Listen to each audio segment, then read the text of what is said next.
Hey guys, just doing a little update. It's late August, and I was down for a while in Niagara, and just looking at plants, doing a bunch of stuff, vacationing with the kids, and I found some of these while I was down there.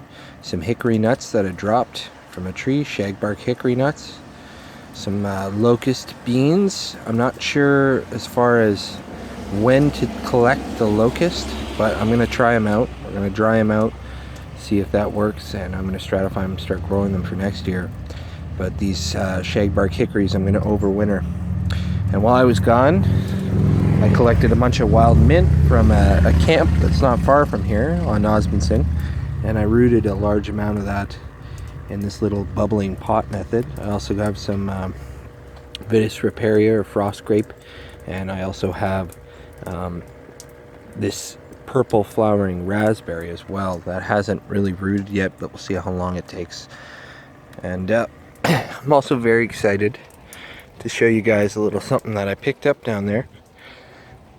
Opuntia humifosa cactus. I picked this up in Stevensville, and at a nursery there I picked it up for about $14.99, and the tag said hardy to zone 2. A lot of places vary. They say zone 4, zone 3, zone 2. In the States they say zone 5. And there's a small isolated part around Niagara on the lake where there's a protected park where these grow wild. And they're an endangered species here in Ontario. Anyways, I'm just really excited to have them. A couple pads I knocked off on the way, and I just placed them somewhere in the garden where I think they're going to grow. And I also collected a bunch of different seeds, varying things. Monarda, Echinacea. I bought a bunch of seed packs, and I'm going to be starting those. A lot of them this September, some in the spring. A lot of different bulbs as well. So I just want to get more ornamental flowers, and also just flowers that are attracted to or that attract bees. And it seems like everything was fine while I was gone. It's all well established enough that I didn't have to water it for a full week, which is great. We didn't have any rain during that week. I got some of my pumpkins, collected a few of them. I still got a few more to grab right up here. And the zucchini squash, or the spaghetti squash that I decided to grow, turns out I think it hybridized with the pumpkins. And somebody tossed this on the side of the road, which was free, so I decided to take it. A nice big compost bin. Why not? I don't mind using these. I find if you're gonna slow compost something, yeah, use that. But you kind of want something that's a little more open, that you can have access to turn it. But for me, it's not a big deal. My other compost bin this fall I'll be using for leaf mold, and that can sit there for quite some time. And this one I'll use for hot composting. So yeah, it's all pretty exciting. I'm pretty stoked to have these new plants. I'm seeing things in the garden. This pumpkin's finally dying back, so I'm gonna cut that up and I'm gonna shred it up and use it as mulch. The garden, a lot of this stuff's going to seed now. This, my Helianthus tuberosus, is getting pretty stocky, getting pretty big. I got a large amount of ground cherries, and I saw a large amount of ground cherries growing down there. The hascaps and the corn seem to be doing okay, and a lot of the nasturtiums and borage have gone to seed, and my strawberries, my ever-bearing strawberries, are doing their next crop. This gooseberry, the wild one, stuck a little cutting in the ground, and this is literally all new growth. I stool layered it underneath, and the goji that I put in was not even a foot tall, and now it's trailing up the deck. So comfrey's looking good back here. So my plan is, going forward, put all these, my bee balm mixture, echinacea, lupins, comfrey, all these different flowers, delphiniums, just as many perennial flowers as I can to border this back here around the swale. I want to get a lot of pollinators coming in. Looks like this echinacea, either I put it in too late or it's gonna flower later on, but and then some of my ground cover here died back. I guess it didn't like being dried out, but that took a little bit of a hit that time. This one did pretty good. So just different things, varying things.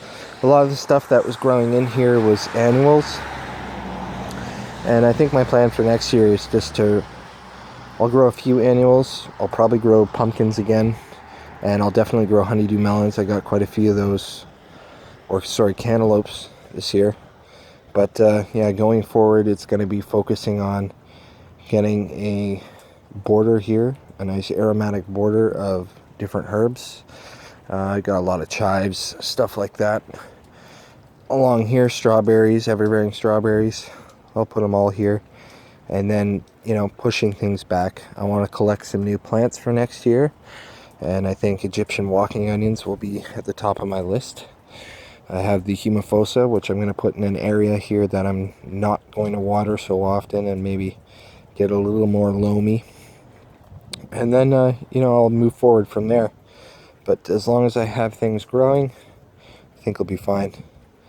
Service berry that I picked up just looks very sad. So, I don't know. If I have to get rid of that, I'll replace it with something else. I have another service berry already. Not the one that I want. This one is smoky, but I think I'll get the Northline variety. And the other one that I have is actually just wild. It's Annelacure canadensis. And yeah, more ground cherries with a little bit of sage stuck in at the back. And then I have this big guy here. This is the Yostaberry. That put on a lot of growth. And my grapes, I had to put this ring around them.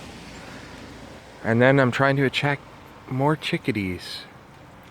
It's kind of the goal. I want a lot of chickadees. I had a problem this year with aphids, and I planted some trap crops, which was the borage. The aphids stayed on the borage, but I put a lot of thistle over here, and I'm hoping to get a lot more chickadees. They really like the thistle. They're just eating that up. Beautiful little birds, and they're great for the garden. The mint co-planted with the grapes, great. I don't see any chomping back on the grapes. The grapes are going to get pruned this fall. And moving forward, I did put just some more ornamental type brown cover plants that I'm going to have cascading over rocks once I get the rocks in.